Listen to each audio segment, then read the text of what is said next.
1.6 million people live in Manhattan. The average speed of a car is 4.7 miles per hour. But just 3.5 hours northwest is Watkins Glen International, where the average speeds are a bit higher. 3.4 miles of tarmac rolling through the tree-topped hills. The race hasn't started, but teams are already facing problems. The weather has become unpredictable. Copy, pit lane. A freak storm on Thursday has the teams nervously checking weather reports. If it rains, tire strategy could be the difference between a podium and a gravel trap. In GTD, Turner Motorsports hopes their crew chief and longtime chief strategist Don Salama can find the alchemy needed to take the gold. Meanwhile, Paul Miller Racing have their eyes on the championship points battle. Drivers Madison Snow and Brian Sellers won the GTD championship twice together. But this year, the team has stepped up to GTD Pro and are up against stiff competition.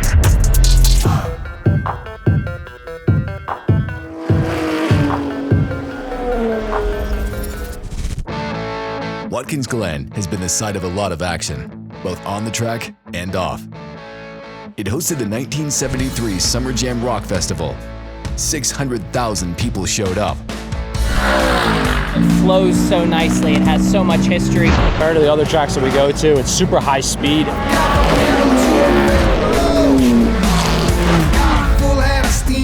Peak Motorsports fan stuff right here.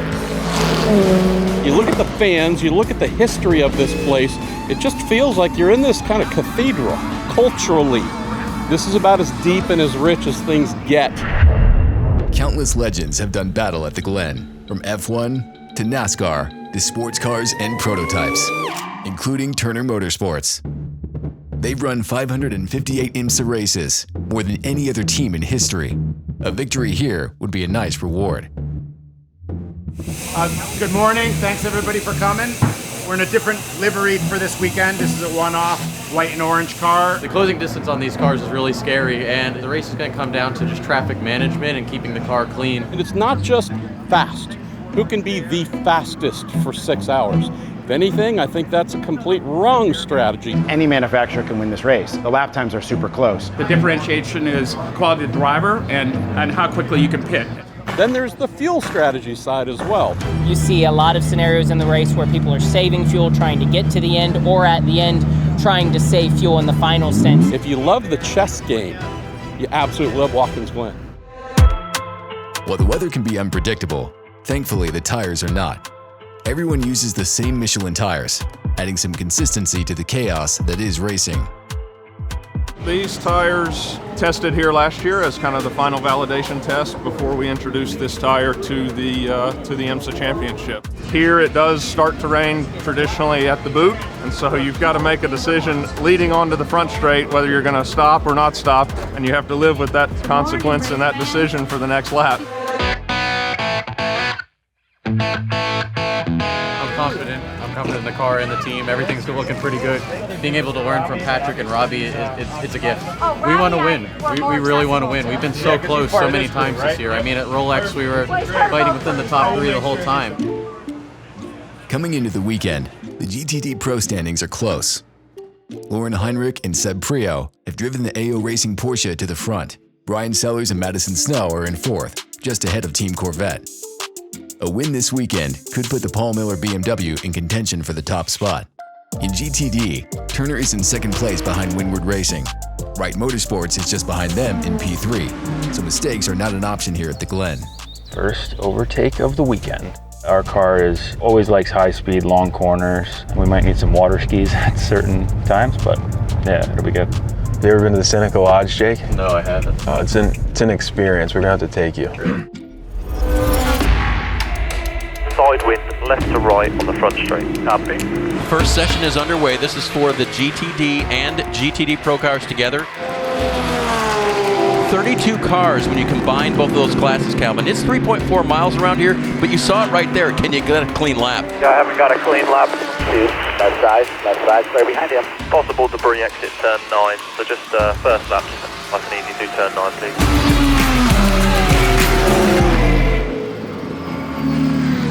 6th. Yeah. Is that where you thought you were going to be? About. Yeah. I mean, all you can do now is I think we can race, which is okay. You know, like Detroit was a disaster, so at least points were in the game. Ferrari took pole in GTD Pro with a Corvette close behind. Paul Miller landed in 6th, 0.4 of a second behind the leader, but ahead of Ford and AO Racing. In GTD, Turner qualified mid-pack in 5th, over 1 full second off Lexus's blistering pace. They'll have to dig deep on race day and hope their pit strategy works. Did you have a rough night, Madison? Rough night of dreaming? I'm sorry. Please Road's don't. curvy. Although Paul Miller co-drivers Brian Sellers and Madison Snow were born 13 years apart, both act like they were born 13 years ago.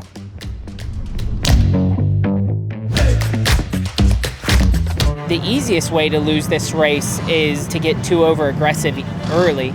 To win a 6-hour race, you stay out of trouble and you count down your last 2 pit stops. You have to balance aggression, but also being clean throughout the entirety of this race.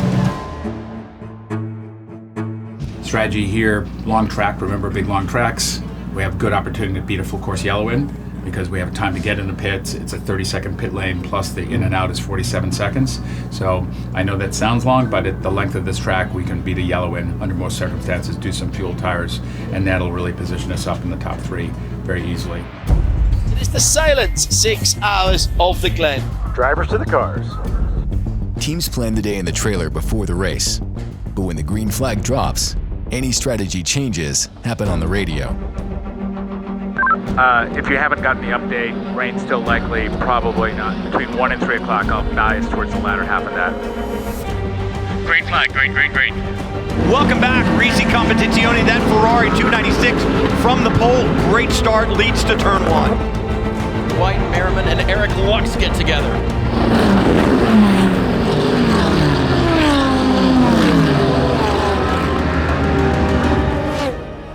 I want to get close to a half tank, probably at least 40 liters before I consider pitting for Jake.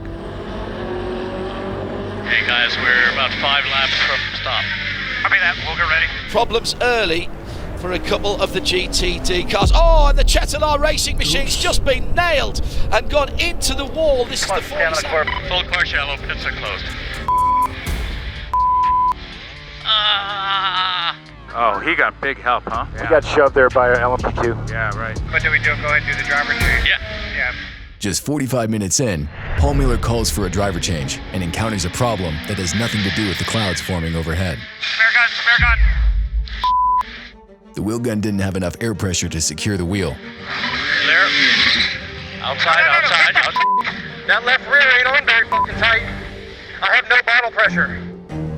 In the interest of safety, the team calls the car back into the pit.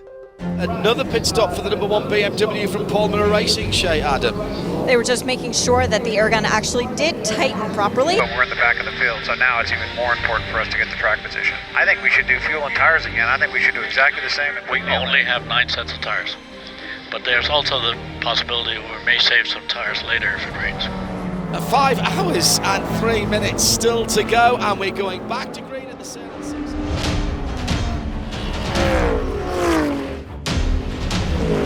Rain's starting to pick up a little bit.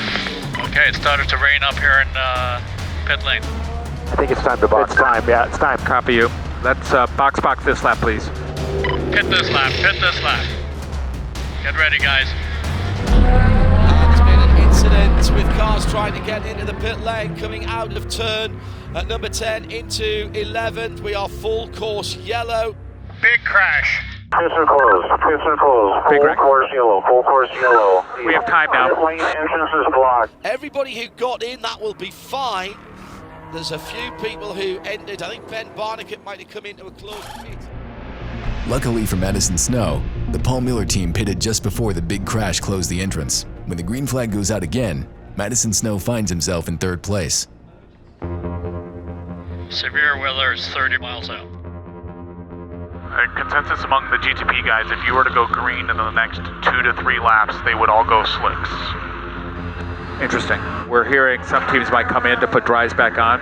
But I mean, we've got rain south, we've got rain north, and we've got a shower right on us. Okay, we have to make the decision on this lap if we're going to come in and put the slicks on. With the current precipitation, it's rain. With how it's been the last couple laps, it's dry. Yeah, so from the prototype routine, it looks like anybody who went to wet stayed on wets for the most part. I think we're going to take the risk and stay out on wets. This is going to be our risky call here. Shall we roll the dice?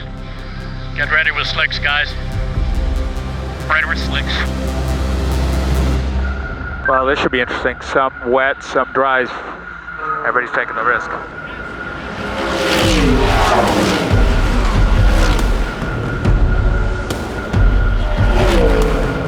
Turn 1 is wet. The S's are definitely wet. Nowhere else is. He's gotten passed by a couple of guys on dries, I think is what's happening. Yeah, this is going to be bad if we keep him out there too long, huh? Yep, and I think there's a chance that's not going to get wetter than this. Bidding for dries, I need dries. The 3 GTDs ahead of the GTD Pro now, which is led by Paul Miller Racing, the BMW. After the first rainstorm, snow has moved up to second. Turner has fallen out of the top 5. Bizarrely, a bit of sunshine on the front straight. Wind gusting quite heavily now, and got about a 20-minute window according to the weather forecast before potentially we get a little splash. Little was an understatement.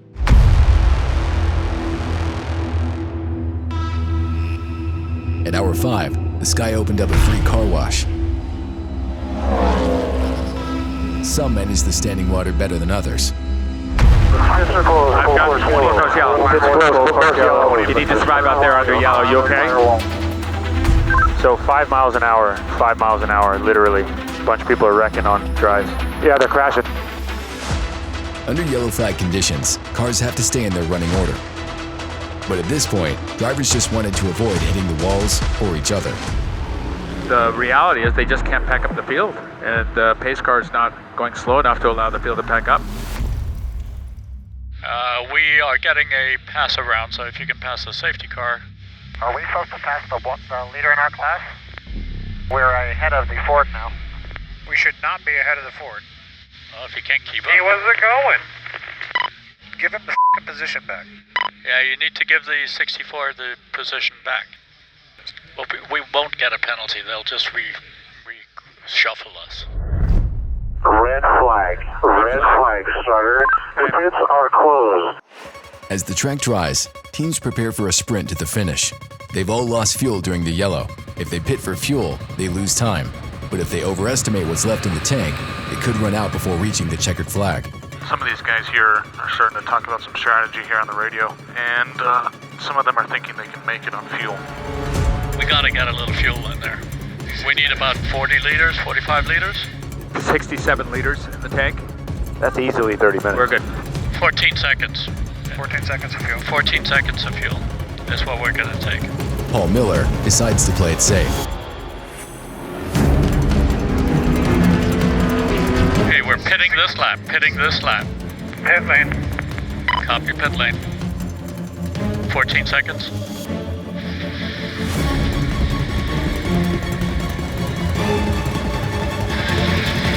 Coming. Go, there. After that seemingly perfect stop, Paul Miller is in P2 and has a chance to take the lead. What the is that? Until they receive a notice from the officials. Double penalty. They're calling that pass under yellow. Yep. And then a fuel refueling time. On the partial fuel? Yeah. That. We are drive-through penalty. Happy one drive-through? They said 2 drive-throughs. 2 penalties for Paul Miller. First, during the heavy rain, they passed a Mustang that had slowed to a crawl. Madison Snow had given the position back, but the officials penalized them for making a pass under the safety car. Then, during their final pit stop, IMSA pit tank sensors showed Paul Miller exceeded the maximum fuel flow rate permitted by regulation. 2 penalties in the last 30 minutes of the race ruins Paul Miller Racing's chances for a podium. The battle is on in GTD Pro. It's Tommy Milner for Corvette leading Autoracing 23. Oh, that'll take them the last time. That's the second drive-through for them. Yeah. One team that did not play it safe with fuel was Team Corvette. Tommy Milner into the pits from the lead. Oh my goodness, if the leaders had been a bit quicker, there would have been to the line. Giving the lead in the GTD Pro win to the Heart of Racing Aston Martin. It's the brute in the suit, the Heart of Racing Aston Martin, who has taken GTD Pro win. For many, the 6 hours at the Glen felt like 6 days. Inconsistent rain tested everyone's tire strategy. Many teams had their races cut short. Turner ended the day in a respectable 6th place. Not the day they wanted, but survival was a victory of its own. AO Racing also took 6th, with Tommy Milner and Nicky Katzberg right behind them, despite that last-minute pit stop. It's kind of difficult to digest after what just happened there. We thought we were in a really good position. We were looking for a podium, and it turned out to be like not even a top 5. So sometimes that result just doesn't come together like you wish it would. As the teams wring out their socks, the points are tallied. In GTD Pro, the Heart of Racing Aston Martin wins, but the Porsche of AO Racing leads the points just ahead of the Vassar Sullivan Lexus. Windward Racing has extended their lead with another win, with Turner trailing in P2 for the championship in GTD. On the next Win the Weekend, the rolling hills of Virginia International Raceway.